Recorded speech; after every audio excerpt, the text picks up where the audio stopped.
కాళేశ్వరం అంటేనే అవినీతి, ఇది అది డామ్ డూమ్ అని చెప్పి మొత్తానికి ఓట్లు దొబ్బినావు జనాలను. నువ్వు తర్వాత ఇంకా మల్లన్న పుల్లన్న ఇక ఉన్నారు కదా యూట్యూబ్లో, అందరు కలిసి మొత్తం కేసీఆర్ తిట్టుడే పనిగా పెట్టుకొని జనాల నెత్తులు పాడు చేసి రైతుల నెత్తులు కూడా ఖరాబ్ చేసి మొత్తానికి ఏదో జరగందేదో జరిగినట్టు చూపెట్టి ఆయనతో ఓట్లు కొట్టుకున్నారు. మరి నేను అడుగుతున్నా ఈరోజు ఇదే మేధావులను, ఈ రాష్ట్రంలో ఉండే మీడియాను కూడా నేను అడుగుతా ఉన్నా. కాళేశ్వరంలో ఒక్క బ్యారేజీలో ఒక్క పర్రె పడితే దానికి గింత లొలిపెట్టిరు మీరు. మరి అలా సుంకిశాల కూలిపోతే, అక్కడ రిటైనింగ్ వాళ్ళు కూలిపోతే ఎవ్వరు మాట్లాడరు.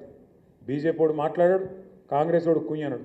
ఎస్ఎల్బీసీలో 2.5 కిలోమీటర్ల టన్నెల్ కూలిపోతే ఎవరు మాట్లాడరు. మీ కాడ ఏం ప్రాజెక్ట్ అది?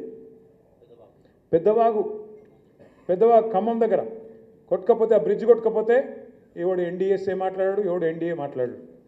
చూడండి, ఇలా రేవంత్ రెడ్డికి రక్షణ కవచంలాగా ఉన్నది ఎవరో కాదు, బీజేపీ. నేనేదో ఉత్తగా చెప్తలేను ఈ మాట. లేకపోతే మేడిగడ్డల పర్రె పట్టింది అని రేవంత్ రెడ్డి అనగానే తెల్లారే వరకు వాడొచ్చి వాలిపోలే గద్ద లెక్క బీజేపీడు. ఎన్డీఎస్ఏ అని వస్తుంది, నేషనల్ డ్యామ్ సేఫ్టీ అథారిటీ. వస్తాడు, వచ్చేది ఇట్లా చూసినట్టు చూసి తెల్లారే వరకే బీజేపీ ఆఫీస్లో ఒక రిపోర్ట్ తయారు చేసి ఇక్కడ ప్రజల మీద వేసి ఎలక్షన్లలో గోల్మాల్ చేసింది. మరి ఇలా ఎస్ఎల్బీసీలో టన్నల్ కూలి దాదాపు 72 గంటలు అవుతాను. ఎందుకో రాడు, మరి ఎన్డీఎస్ఏ రాదు, ఏ బీజేపీ వాడు మాట్లాడాడు, ఎవరి నోరు పెగులుతలేదు. కిషన్ రెడ్డి మాట్లాడాడు, బండి సంజయ్ అన్నాడు. ఎందుకు, ఏమొచ్చింది ఇబ్బంది మీకు? ఎందుకు మాట్లాడతలేరు?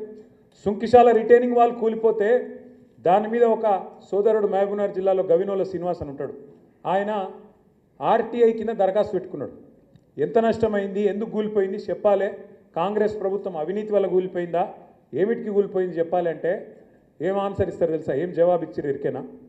ఇది దేశ భద్రతకు సంబంధించిన అంశం, మీకు చెప్పమాట. ఏది రిటైనింగ్ వాళ్ళు సుంకిశాలలో కూలిపోతే అది దేశ భద్రతకు. ఏమైనా చైనా సరిహద్దులు ఉందా, పాకిస్తాన్ సరిహద్దులు ఉందా? గీడ ఆంధ్ర తెలంగాణ బార్డర్ కార్డు ఉంటే, అది కూడా మన తెలంగాణలో ఉంటే, అందులో రిటైనింగ్ వాళ్ళు మీ అవినీతి వల్ల కూలిపోతే, మీ కమిషన్ల వల్ల కూలిపోతే దాని మీద బీజేపీ